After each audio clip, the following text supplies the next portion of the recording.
Sneakers and Cleats, the podcast. Welcome back to the Sneakers and Cleats podcast. This is episode 82. Matt Roy, Zach Hedrick alongside, filling in for Don Harris and Chuck McGinnick in the icy tundra of Studio 35.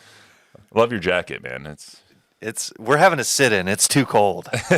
I was like, to make sure my teeth aren't chattering throughout this, I figured better layer up. So I mean, it's only March, but it feels like we just went back to December in here. Well, it was not in the 90s yesterday, and I was loving it. I mean, it felt great. Yeah, but as soon as you walk in here, it feels. I'm not doing it. Yeah, I'm a Texas kid. I'm from the Dallas-Fort Worth area. San Antonio has spoiled me because it's like 90 degrees 80% of the year.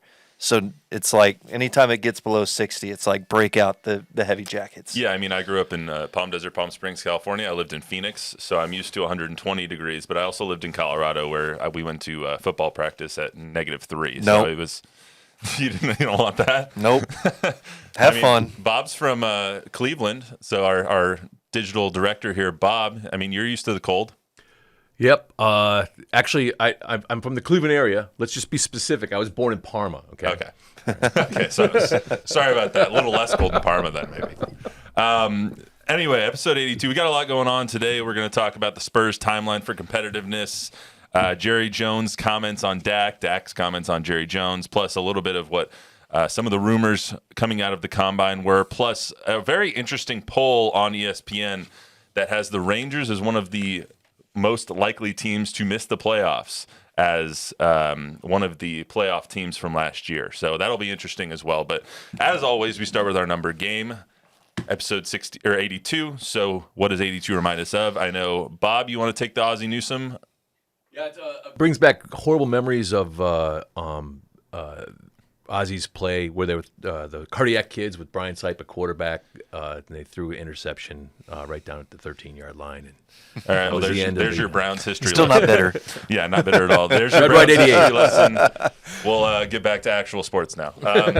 Jason Witten is obviously the one for all of us here in Texas, I think. Well, he 82 for me. That's the one that leaps right to mind. Yeah, great Cowboy, great human being. I mean, Walter Payton Man of the Year award winner for the Cowboys too. So yeah, he's the one that leaps right to mind. You mentioned the Rangers at the beginning. I mean, a current number 82. I mean, he still has his whole career ahead of him. But Wyatt Langford, he's somebody to look out for. So I didn't even look at that. That's a good one. I mean, I wonder if his number will change if he makes the big league roster. I mean, 82, that's a very spring training number. It is. There's not a lot of 82s out there. I think that I was looking through Baseball Reference just to make sure I wasn't missing anybody. I think there's like 6 82s in the history of Major League Baseball. That's a call-up number. Yeah, 100%. Patty Mills, though, in just signed with the Heat. He just took 88 for some reason. So I think guys are trying to actually sign with different numbers. Double. Now. He wore 8 here, so I guess double it up. Double it up, I guess. But some other notable 82s: Raymond Berry, Colts Hall of Famer; John Stallworth, Steelers Hall of Famer. When I think of 82, I'm a golf nut, as we know.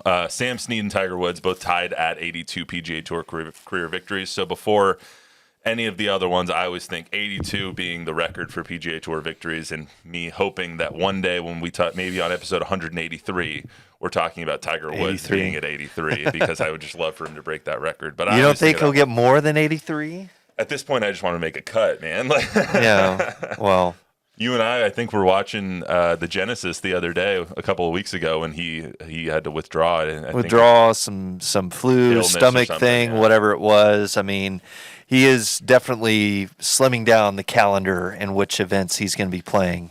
Yeah, but it's every time you see Tiger Woods' name pop up, and it's like, oh, he's limping, oh, he's withdrawing, oh, something else happened. So I just hope that he is able to win another one. One more is all we need. He's what now, 45, something like that, 46? Oh, he's, I think, older than that, isn't he? Well, 47 or somewhere around there. Yeah, I mean, he's getting up there. But he's getting close to 50, but he said even then, CS Champions Tour, he's going to still be rocking and trying to, win some majors, I'm sure. Well, to me, he's the GOAT. So, I mean, he's never going to pass Jack Nicklaus a long time ago. I mean, it looked like he would, but he never will at this rate. He's 48 now. He never will at this rate because his body just broke down. But Hopefully he can get one more tournament in him. I think the last one that he won was the Zozo a couple of years ago in China. So also in 1982, the 49ers beat the Bengals for the first Super Bowl of that 49er era. 26-21 over the Bengals. The Super Bowl MVP was Joe Montana. And the weirdest regular season MVP of all time, Mark Mosley that year. The Redskins kicker. Yes, the kicker in the 9-game strike-shortened season. There was no 1,000-yard rusher that season. There was no 3,000-yard passer that season. So the kicker out of Texas A&M and Stephen F. Austin won the MVP, and it will be the only kicker to ever win an MVP in the National Football League. I'm wondering if, that's still kind of a big claim to fame, or if he, just kind of He set the record that year while I was researching this. He set the record that year for 20 consecutive made field goals. He missed his first one, ended up going 20 for 21, made like 3 field goals in the last game of the season that year to propel the team. It's almost like playoffs. A Brandon Aubrey a little bit. Miss your first extra point and then just, go off and make them all. So exactly. I mean, but looking at those numbers right there, it's like that's pretty standard. It's just like if you aren't getting that from your kicker nowadays, it's just kind of like what are you doing? I mean, I just want to know what state the NFL was at where you are just nominating a kicker for MVP. Like now, I think Justin Tucker, who's the greatest kicker of all time in my opinion, he's gotten one 5th place vote one year, I think a couple of years ago. So that'll never happen again, but I just thought that was so weird. 1982, a kicker wins the MVP. There's your trivia question for all your friends sitting at the bar. That might be a good one. 1982, Cal Ripken played the first of his 2,632 consecutive games in 1982. Pete Rose set the record for 13,941 played appearances. He got that year. The Cardinals beat the Brewers 4-3 in the World Series. North Carolina beat Georgetown 63-62 for the NCAA title that year in basketball. The Lakers defeated the 76ers 4-2, and Jay Haas won the Valero Texas Open, which is now just 4 weeks away here? 3 weeks away? It's coming up quick. 3 weeks, I think. I mean, right after Easter. Yeah, it's Final Four weekend too, I think. It might be. I mean, that's always such a fun weekend because, we're getting March Madness kind of wrapping up, VTO kicking off, Masters just around the corner. Here in town, Fiesta's kicking off, so that's always a good time. It's great weather, so that's always a fun week. Yeah, you won't need the jacket for that month. No, hoping not. Better hopefully no rain or anything. Yeah, we'll see. I mean, last year was a little rainy for Fiesta, but hopefully it's not this year. So let's get to some actual sports here. So the Spurs have been in the headlines pretty much all week because Wemby is so damn good that everyone wants to talk about when the Spurs are now going to be good. Obviously, the Spurs aren't good. They lost to Houston a couple nights ago. Wemby tweaked his ankle. He's going to be out tonight against the Kings. But when you look at everything, everyone's like, they need to compete now. They need to compete now. They need to compete in the next 2 years or Wemby's going to ask out. Like, just stop. Like, he has a 4-year contract right now. No rookie has ever declined the maximum extension that only the Spurs can offer him. So he's pretty much here for at least 6 to 7. So while the timeline needs to move up a little bit, in my opinion, for Wemby and the Spurs to be competitive, and he probably doesn't want to lose 40. I know he doesn't want to lose 48 games a year. Right. The fact that he's going to ask out, or the opinion that he's going to ask out or want out of San Antonio within like recent memory is just blasphemous, in my opinion. We got a comment from John Chaka on this exact topic. He says he wants to win. There's a ton of expectations and pressure on him. He's saying the right things, but he'll bolt or request a trade in 2 to 3 years if the Spurs aren't a playoff team, and I think that's exactly what you're saying. Respectfully, there's no chance. In 2 to 3 years, he's not going to request a trade because he's going to get his rookie max extension first. Yeah, I'm with you on the whole storyline of, the clock's ticking for the Spurs. I mean, they do have control just contract-wise for, a few more years. Do I think maybe they want to do something next year and the season after? Absolutely.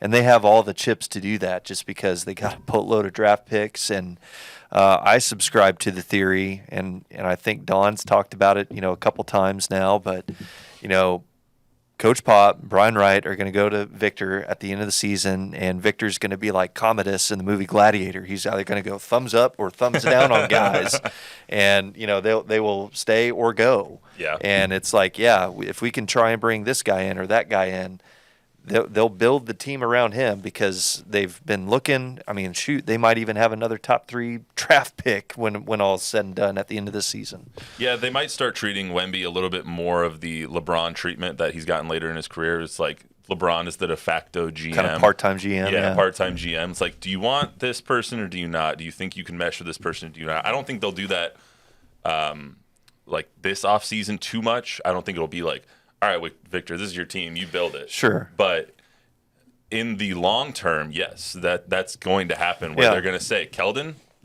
right, what do you want? Devin, yes, no. What do you want? Do you think you can play with the guys that are on the roster? I definitely think that this offseason they'll go through their whole roster with him. Like, do you think you can play with these guys long term, X, Y, Z, Malachi, Devin, Jeremy, whoever it is? But when it comes to bringing people in, whether it's Trae Young or DeJounte Murray, whoever is rumored to come to San Antonio, people just need to stop rushing the timeline, I think. I know Don was not getting into it, but said on Twitter the other day, I think it was the Gojo and Golick show where the Spurs are on the clock. And Don thought that I was ridiculous. I think it's ridiculous too. The Spurs aren't on the clock, but I think they're putting themselves on the clock where they have to be competitive in the next 3 to 4 years, and I think that's their timeline. Mm-hmm. Wemby has advanced it as much as he possibly can because of how good he is, but I think 3 years competing for a championship is realistic. Yeah, I'd agree, and again, I'm with everybody on here locally of the Spurs are doing their own thing, like them accelerating because of external pressure, or he might go somewhere else. That's kind of silly, I think. And they'll have the right pieces. What makes it silly? Like why if the kid wants to win? Sure, and they'll find the right people, because I think it's silly just because we don't know the nature of Wemby and Coach Pop's relationship. We only see what we see whenever they see him talking to him on the bench during a game or something like that, but I'm sure the depth of it, they've learned about each other for 82. They will over 82 games this season. Now, when they spend a whole off season together and really get to know each other, and okay, yeah, I've seen you play for a season. Now we can kind of talk more of what fits, what doesn't. How do you want to play? Who do you want to play with? I think all of those conversations kind of will be had after. But you're making the assumption that that'll be a positive experience.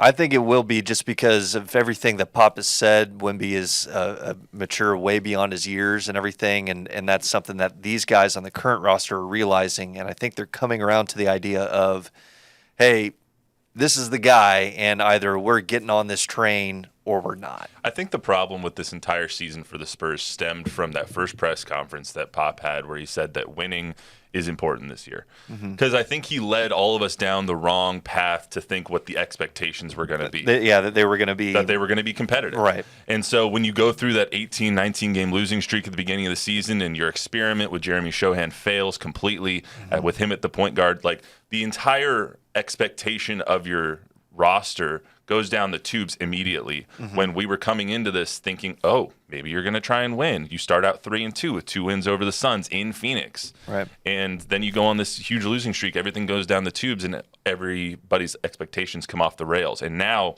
you're starting to kind of piece things together and see just how genius and generational this player is. So now everyone's like, okay, well, maybe winning is going to be important next year. And maybe it is. Maybe they'll be a 500 team next year. But the fact that he said that Pop said that at the beginning of the season, I think just kind of messed everybody up. Yeah, I think a lot of people latched onto that and go, okay, here we go, we're back, and it's like, well, this kid hasn't even played an NBA game yet when he was saying that, and now that we've seen him play for a season and will see him play for a season, I think they've kind of figured out, okay, here's what everybody cannot do. So now, how do we bring in the people that we want them to do what it is that will help us win. So And as we've got a couple of comments Yeah, from let's have 'em. Texas Taurus. He's listening or watching on YouTube. Thanks for watching. He says Wemby will walk, and he also says that Spurs need to give refunds to anybody who bought season tickets. I don't know about that because I went to the Milwaukee. I think the last game I went to was the Milwaukee game in early January. I think it was like January 5th or something like that. That was one of the most phenomenal games I've seen in a long time. Yeah. that was one of the best performances the Spurs have had all season too. So Yeah, I know they've had a lot of stinkers, but that one was good. Well, and I went to a Washington game. I mean, it's still to me it's fun to watch the kid play. I mean, seeing it live in person is kind of a totally different experience. I mean, it's one thing on the screen, but then when you get to see him in person, it's a pretty fun thing. So I would say is for the Wemby is going to walk crowd. I would say if they're not competitive, and by competitive I mean top 6 seed in the Western Conference, in the play-in picture. I think the play-in picture within 2 years and the championship Western Conference Finals picture within 3 years, then I will consider Wemby walking an actual possibility. And here's the other thing of saying, oh, he's going to walk. Well, what happened? Like, say hypothetically here, they go out and make a move, and they get a great point guard or something that can facilitate and also help score and everything like that. Then what is this crowd going to be saying? Right. Oh, he's walking. Because then if you have like the Batman and Robin type dynamic with Devin Vassell, as Nightwing or something, the third guy, then it's like Woman over here. it's like then it's like, okay, now you're starting to build a deck. You got a team, So I know everybody's like wanting to, ooh, yikes, it's bad. Like, okay, well, tranquilo, we're fine. Luis's My bad. face when Yeah, I mean, if they go out and get Trae Young, we're having a completely separate conversation. Yeah, I don't particularly want them to get Trae Young. I'm not a Trae Young fan, but that's a whole different conversation than we're having right now. So, Hey, just one more comment from let's do it. our guy Texas Taurus. He said, "How many years should people trust the process? How many years? As long as how Pop many is years in, are there? as long as Pop's in that building, the process should be trusted. I mean, he won you 5 championships. He had competitive teams for 20 plus years. Now that we've had 3 losing seasons and have a generational talent, this will be the 4th losing season. I think you need to trust for at least another 4. I mean, I don't know how much longer Pop's going to do this, but he's not going to leave this organization in a bad place when he does leave. Well, he got a 4-year deal or something like that. That's going to take him to 80 or something. So, I mean, I don't think he'll coach maybe for all of those years. He might, once it gets to a place, he might be handing over the keys to somebody else, but a coach that is brought up in the system and everything, knows the Spurs way, and says, here you go. You've got the Lamborghini now. Go fire it up. Yeah, I would trust the process for 3 more years. Because I'm pretty convinced that this offseason, they're going to go get somebody. Yeah, let the rookie contract play out. Yeah. The rookie contract, once he signs that extension, then you got 2 more years after that. So it's going to take 6 years. I would be surprised if the Spurs aren't uber competitive in the next 3. Mm-hmm. So that's how long I would trust the process for. All right, let's get to the Cowboys a little bit. So the Combine now come and gone. Rumor season is in full swing. Rich Eisen of the NFL Network and the Rich Eisen Show said, quote, "The rumor I heard multiple times or multiple people at the Combine is Jerry Jones' definition of all in is to make Dak play out his walk year and not extend him, at all, and just eat the cap hit. So that would be a $60 million cap hit. That would be probably 23% of the cap if my math is correct. Good or bad idea if they just say, you know what? Mike Zimmer's on a 1-year contract. Numerous other coaches on a 1-year contract. Mike McCarthy's in the last year of his deal. Dak, you know what? If you succeed this year, you win the MVP, you win us a couple of playoff games, you can bend us over a barrel next year and we'll pay you. But right now, just go prove it to us." Yeah, I mean, I know he said as much during his interview. He said Dak had a good year. I think he can be even better. So, I mean, if they want to roll that dice again, I'm not going to pretend to know how the NFL salary cap works just because there's so much, of a shell game of, nickel and diming with millions of dollars of, well, if we, duck 5 here and dip 10 here and it can all go to this guy. And, it's crazy. Dak seems pretty confident that it's just kind of like, hey, I've hold all the power right now. I know what I can do. So, you know, Jones family, you know where to find me. Yeah, I mean, I said this a couple of weeks ago, and I still think it rings true. Dak's got him dead to rights. Like, he can't sign, or they can't sign him to a franchise tag next year after this contract's over. They can't trade him without him acknowledging or allowing that trade. Like, he has them dead to rights. They have no negotiating ability except for to say, you know what, play this out or walk. That's their only leverage. So, of course, they're going to say that. So, of course, that's the rumor because that's literally their only leverage is threatening to let him walk. And that's not even that good a leverage because he could get $70 million on the open market. Yeah. Well, and I think it signals to me, too, you know, it's just whether they let him walk or not. You know, it sounds like, hey, Trey Lance, you're next, bud. You know, and I mean, it could get really dark really quick for Cowboys fans, you know, if Dak does leave, because then it's just kind of like it might as well just be blown down to the foundations and you're starting all the way over. Yeah, I mean, I saw a rumor the other day that Trey Lance was a candidate to be traded to the Minnesota Vikings. And so I don't even know if Trey is going to last that long. They still have Cooper Rush for a couple of years, or at least next year, I believe. But this whole Dak cloud that's hanging over the Cowboys is just dominating every conversation because it's the quarterback of the team with the star on their helmet. Right. And so I feel like they don't even want to get this deal done very soon because it's still in constant conversation about Dak's contract, about the Cowboys, about how this is going to work with Micah, about how this is going to work with CD, how are you going to fit these free agents in, what's going to happen with Tyron Smith. It all revolves around what happens with Dak Prescott. And so when you have that big of a center point, I don't think Jerry actually wants to get this done anytime soon. I think and who knows really? I mean, Steven's the one that kind of I think manipulates the cap and handles all that. Not that, I mean, Jerry knows a thing or two about that too. I mean, he's been in this biz for 30 years, so it's that. I mean, you might as well flip a coin on. You know, it's like, and whatever it lands on, it's just like, well, that's as good a chance as any is what they will do. Yeah. Because it's. You can see it happen one of two ways, and it's like, well, to me, each is just as likely as the next. I feel like Cowboys fans are split too, and anybody watching on YouTube or listening right now can let us know. I feel like Cowboys fans are also split.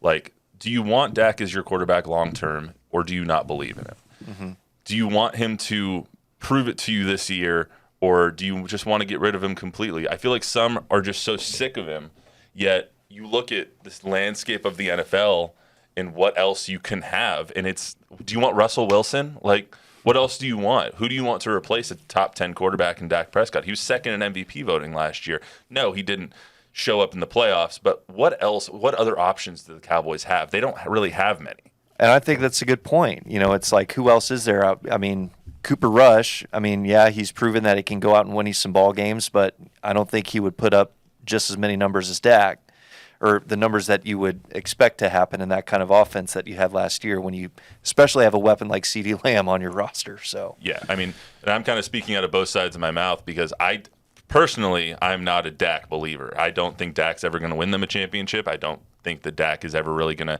advance them, maybe even past the NFC Championship game if he ever gets there. But you look at the landscape, it's like, what else do you want? What are your other options? Your other options are draft a rookie at 24, which means you're not going to get a good rookie. You're going to get maybe Michael Penix if he's still at 24, or you're going to have to go with someone else like a Spencer Ritter or Spencer Rattler or something like that. Or you have to sign one of these low-cost veterans, a Russell Wilson, Gardner Minshew, a Baker is probably even going to cost too much now. So those are your two options. Or you can sign Flacco. I think he's out there. One more time. Flacco's open if you want Flacco. Flacco's open. This Lord and Savior Joe Flacco from the Browns fan over here. You guys have your own issues. Well, I was trying to look up just on the note of Dak's contract discussion. There was a good tweet from Brad Sham, the play-by-play voice. It was a few weeks ago, and I'm paraphrasing because I can't remember it word for word, but it's just, you know, has an employee ever asked his employer for a company-friendly deal? You know, so that's the situation that Dak is in. It's just like, yeah, as you said, he has the Cowboys dead to rights. So it's just like, yeah, it's at an impasse right here. Who's going to blink first? And I know Chuck is of this mindset. It's usually Jerry because he tries to talk a big game and talk tough, but then he's going to roll over and kind of show his belly a little bit. Well, he proved that last year with Zach Martin. Yeah, he did that at camp. Once again. So, and, who knows what, March 13th will be interesting to see who ends up where. And, yeah, if the Cowboys actually do make a financial move and say, here's what we've done with Dak. Now let's go out and get some more players. Well, Chuck's constantly under the belief that all three, Dak, CD, and Micah, should all take less. And in what world does that actually make sense for the player? Micah is on a first round contract right now, of course. That's not that much money as compared to what he's going to make. He's going to make $33, $34, $35 million a year. CD Lamb is going to make $30 million a year. If you pay those guys what market value, you're not going to be able to keep all of them. I get it. I'm of the belief that CD Lamb would be the one to walk and should be the one to walk because we see in this draft. Right. We see in this draft how replaceable receivers are. True. That's tough. You'd hate to see him walk out just because that's a guy that Mike McCarthy drafted, and so that's one of his guys, that coming from a Sooner. Well, not only, yeah, sure, but not only that, but he's proven that he is a top tier receiving talent. Yeah, I'm not saying he's not. I'm just saying if you have to keep two out of the three. Yeah, you can probably interchange him. It's a little bit like a running back, but then who do you have as a number one receiver stepping in? All I'm saying is that the receivers are far more replaceable than a quarterback is. I'd agree with you on that. So, you have four receivers starting in a game and just one quarterback. You need to make sure you have your quarterback. And you have to make sure you have your DN/linebacker, whatever they're going to have Micah play. So, Bob, any comments on Cowboys before we move on? No, we're good. All right. So let's move on to, I saw this really interesting thing on ESPN. Last thing we'll get to before we get out of here. ESPN had an article this week where they basically ranked the teams that made the playoffs last year by likelihood that they would not make the playoffs this coming season. So basically, out of all the playoff teams last year, the Marlins had the best chances not to make it or the worst chances to make the playoffs. Milwaukee was second. The Rangers were third. The defending World Series champions, Zach Hedrick's Rangers, were third on the list. I think they had a 47.9% chance, if my math or if my mind is telling me correctly. I don't get it. They're not in a strong division besides the Astros. The AL, I want to say the AFC, the AL is relatively open when it comes to the wild card spots. I know the AL East obviously is stacked. Yep. The West is a two-horse race because the A's are dog crap, and the Angels just lost Shohei Ohtani. The Guardians aren't going to be great this year. The Twins are going to be okay. The Royals are going to be crap. There's not that many competitive teams. I don't see how this makes any sense. Well, I haven't seen this article or anything. So this is, they made the playoffs last year, but not make it this year. What is it? A poll? What were their metrics for this? That's just my question. They have a BPI, and then they have somebody who kind of goes through and puts their opinion on. I think it was Sean Doolittle is their writer for it. So. Okay. Well, I'm not sure if he knows something that we don't. I don't know. It is a long season. He said it was because of the injuries that they already have with DeGrom and Scherzer and the back end of the bullpen. And relying on an offense to duplicate what they did last year is unlikely. Sure. Essentially. And that's the thing. You had a really strong and potent offense last year for the Rangers. The thing is, both for pitching and hitting in Major League Baseball, it is a marathon. It's 162 games. Injuries are going to happen not just to the Rangers, but to everybody across baseball. Nobody gets through unscathed.